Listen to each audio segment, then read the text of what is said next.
Hi guys, so far so good.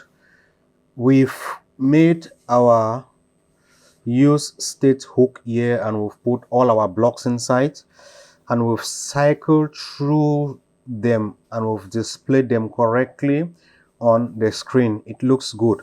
But what if we will still need to use some kind of this list in another page or something, maybe under categories? We cannot write all this code again on the other page. It will make our work so difficult. So there's something that we call reusable components. So we can create a new component and put this our piece of code inside so that each time we will need to render our list on another page, we will just call the component and make use of it in the new page. So let's see how that can be done. We are going to create a new component. We'll call this block list.js. And in this block list, as we did before, RCF. Okay. So we have it here. So what we are going to do is we'll take out this code from here, all this code, all of this, we'll cut it out. We'll bring it inside here. So let's add a class here, class name. We'll call this block list. Okay. Now we can put our code inside here. But now we're already getting an error that this is not defined. That's okay. We are going to define it. So now, after putting this inside here, if we want to make use of this block list component, how do we go about it? All we need to do is to call the component inside here as we did before. So block list, this is it. We click this and it automatically imports it for us. Remember, if you don't import it here, you cannot use it down here. And then we self-close it. So we are rendering that component already inside here. But we get a big error that blocks does not exist in our block list.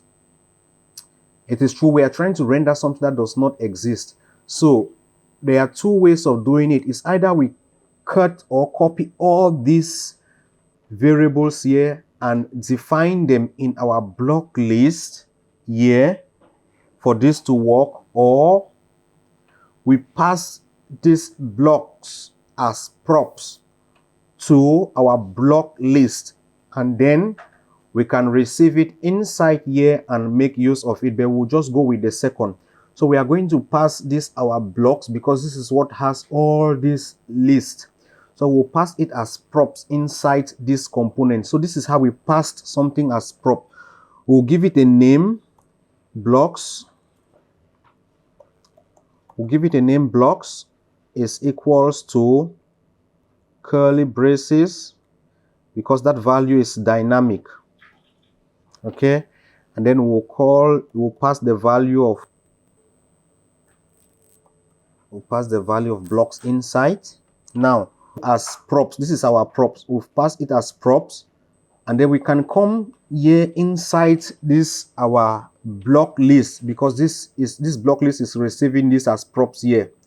We can come inside this block list and then we receive it here as props. Okay,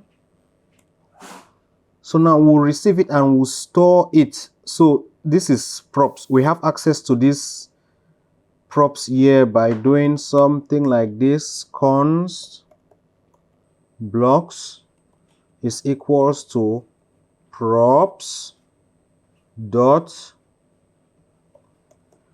blocks. This blocks, let me show you this name, blocks. This is what we are accessing. So we'll say this dot this blocks.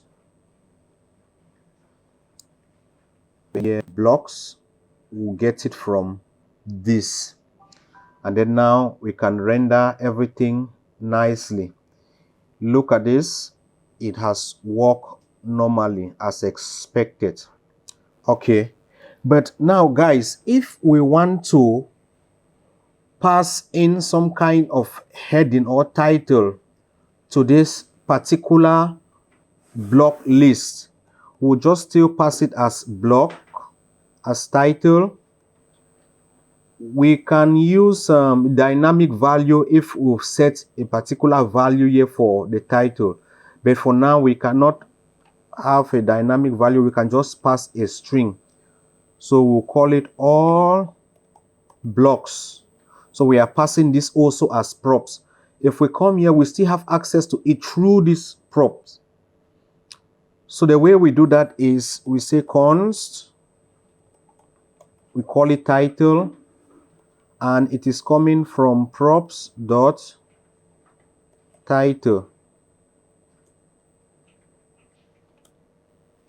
Remember our title here, this title name that we gave it here, we are accessing it here. So we can confidently come down here now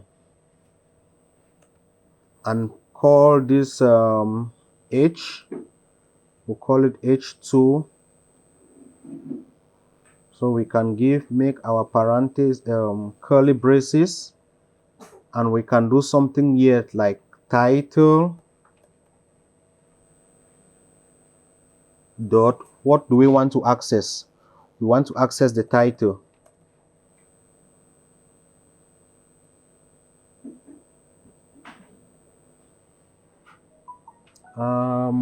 Where are we getting this? No, we are not accessing the title. We have already destructured it here. We are just getting it from here, not dot.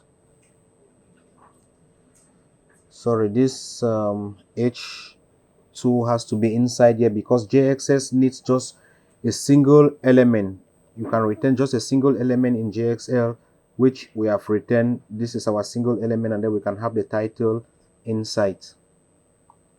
Okay, so let's refresh that and we see it here, all blocks. We have it here, all blocks, which we pass it as props from this. So we can pass as many props as we want here, and we can receive it here also as props. Now let me show you this prop object on the console.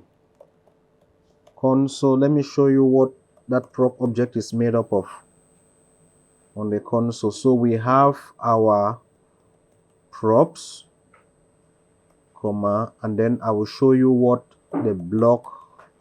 this block is made of. So I've console logged that, and I will refresh. So let's see that now. So if we open this, what is that? Props. Okay, so if we open this, we'll see this let me make it bigger.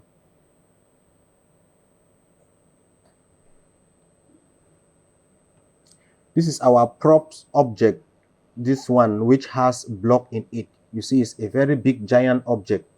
It has an array of 5 elements. It has inside, it has title, which is this, and other things, you see. So in this, our block that we have destructured and removed, this is our block post, and this is our title. And then our big props, it comes with this. It has this, our big props, this first object, which has blocks in it and it has title in it. So, but there is a cleaner way of doing this. We must not destruct, we must not remove everything as we have done here. All we need to do is to come inside here, and then we destructure it directly from here. What are we destructuring? We are destructuring blocks, and we are destructuring title. The same things that we passed. Let me take off this one. The same things that we passed here as props, these blocks and title, we are destructuring them and taking them off directly without necessarily creating a constant, and everything should work normally. So let me make it bigger. You see how I've destructured it directly from up here without these two lines of code. I just destructure it here. The blocks and title, which is coming from here. This blocks and this title. And then we have it now here. Everything looks good. Yeah. So that is how we pass our props to different components and make use of it and render different things. Imagine that we want to render this same blog post in another page. We'll just need to call the component there and then pass in the particular prop title that we want it to render. Maybe we want to render just the body of the element. When we take everything, we just select only the body and we render it. So that's the importance of props and making a component reusable.